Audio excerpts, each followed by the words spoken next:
Hello, and welcome back to Games Benchmarked. Today we are comparing 10400F against Ryzen 5 5600X. At first, you might think that this is not fair, there is huge price gap. At the moment of making video, Intel part is costing $150, while 5600X is $350 at Newegg.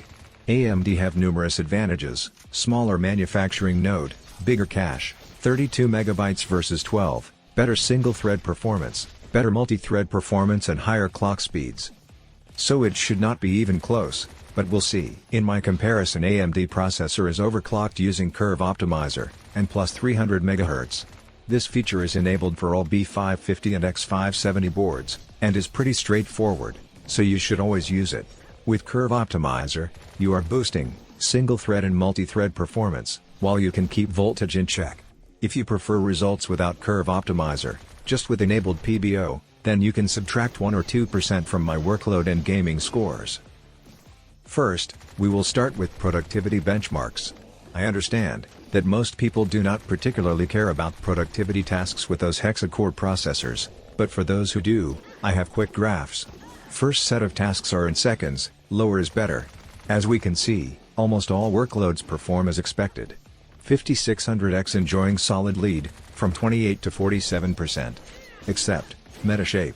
Metashape is software for converting a series of 2D images into a 3D object.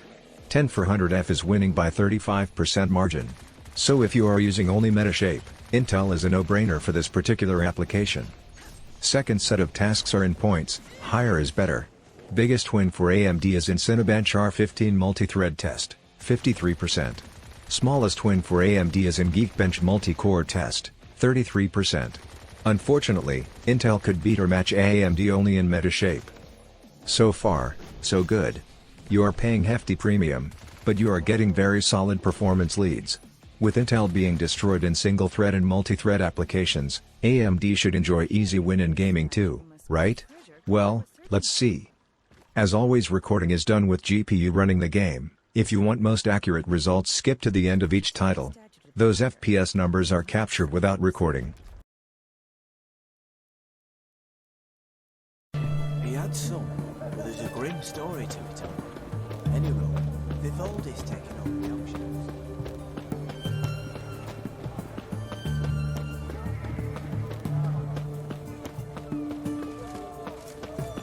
As always, recording is done with GPU running the game. If you want most accurate results, skip to the end of each title.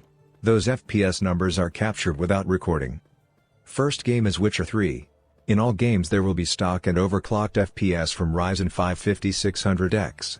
So you can see how little overclocking matters in gaming with this generation of AMD processors.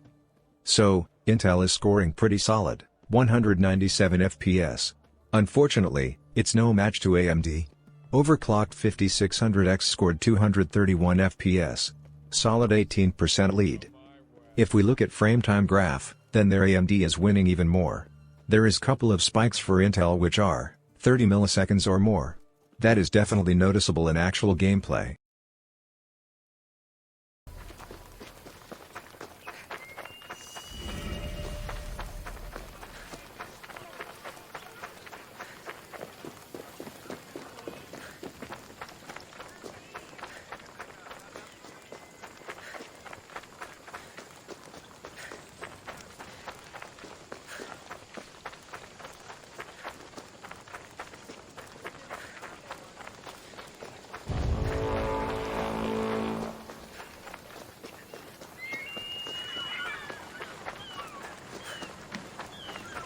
Next game is Assassin's Creed, Odyssey. AMD scored 131 FPS, while 10400F got 114. If we look at frame time graph, then Intel actually is winning in consistency. There are more spikes that can be seen in results below. AMD have huge increase in last 5% of frames delivered, while Intel stays pretty solid. Only at the very end, there is small increase.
Shadow of the Tomb Raider. AMD have another very good result, 258 FPS against 194, or 33% increase. FrameTime graph paints the same picture. Good news for Intel, that 10400F is very consistent, no micro stutters.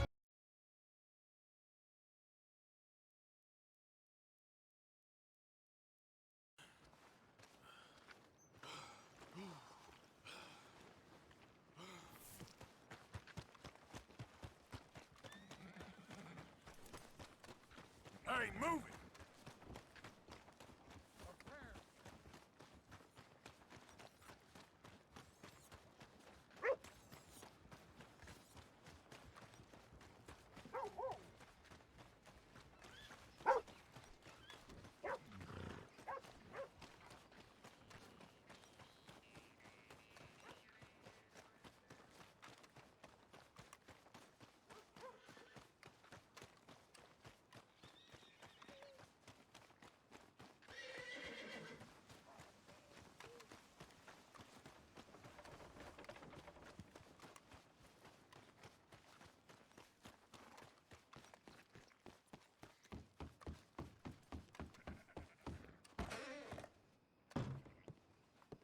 Red Dead Redemption 2 continues the trend. But Intel is pretty close. 125 FPS against 148. Both processors are very consistent, there is only one spike for Intel CPU. Limit? I mean, if all the packs here are like that.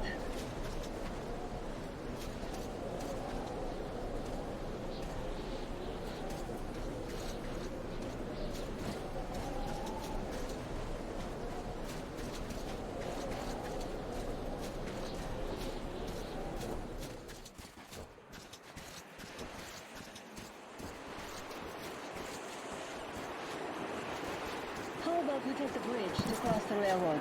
It would save us a detour. Damn, too high. Hey, Artyom, help me get out there.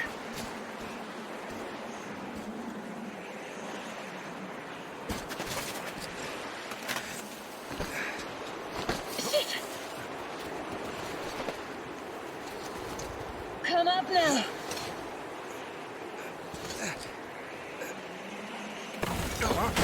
I got you! Did you hear that, Artyom? Something large roaring. At least it was far away. Now that's what I call a blizzard! Can't see a thing! Or hear! Let's switch to radios! Metro Exodus is very close, 253 FPS against 282. FrameTime consistency is very close. Both processors have spikes here or there.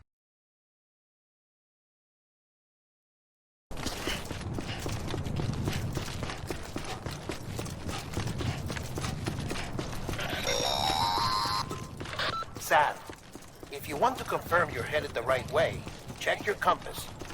It'll never steer you wrong. Provided you have a destination, that is.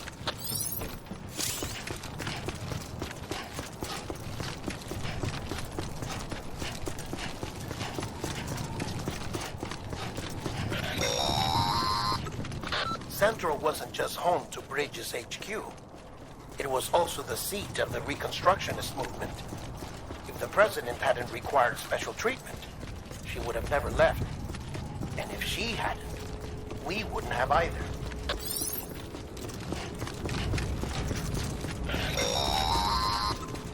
Sam, In Death You having Stranding, trouble locating the 5600X isolation scored port? 168 Might want to check FPS your and compass Intel if you 142. Frame time graph is very similar for both processors.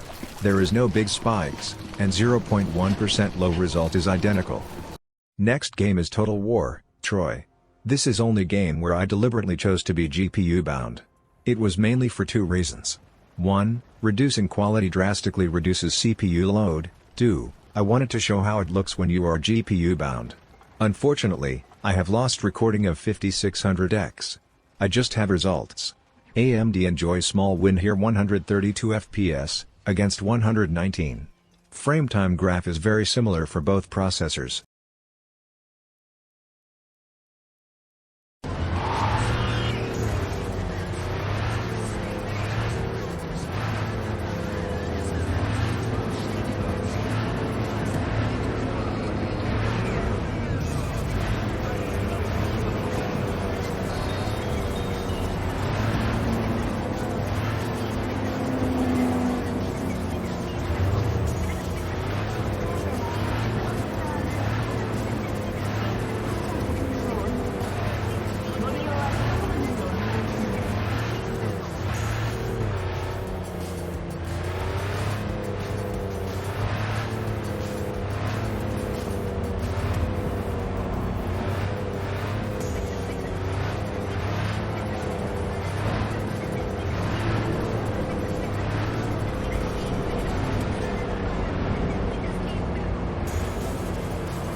Last game is Cyberpunk 2077. This is the first and only game where Intel processor is actually fully utilized in actual gameplay. That is why 0.2% is so bad for 10400F. Average FPS is closer and matters less, therefore. 102 FPS against 122. In frame time graph Intel have more spikes, though AMD processor isn't free of spikes either. So, it is time to wrap this up. 5600X of course won in almost all productivity tasks and in all games, not that anyone was expecting anything else. But keep in mind Intel part is $150, while 5600X is $350. On average 5600X was 15% faster. To put it into better perspective, in Shadow of the Tomb Raider, where 5600 was around 30% faster, it resulted only in 2 millisecond advantage. In most of the games difference is around 1 millisecond. Is 1 millisecond really worth $200? Another question I have to answer, why 10400F is even allowed to come close anywhere near 5600X? It is losing in single-thread benchmarks and in multi-thread benchmarks. Well, answer is Ring Bus. Ring Bus is Intel core-to-core communication layer. And it is designed to succeed in tasks where cores have very, very frequent requests from memory. And I think you can guess, gaming is exactly that kind of task. So, which CPU you should choose for your gaming rig? I have to give this to Intel. Price is just too good. But if you choose 5600X it is not all bad news. Well, to be fair, only bad thing is price. But, 5600 is consistently faster in all games I tested. And, if Cyberpunk 2077 is anything to go by, then 5600 have more lifetime in it. Now, that new Intel generation is out. 11400F costs $175. If you prefer newer generation, this is still great value. Thanks for watching and staying until the end. If you enjoyed the video hit the like button. If you have any questions about my testing methodology just let me know down in the comments. Goodbye, stay safe and keep playing video games.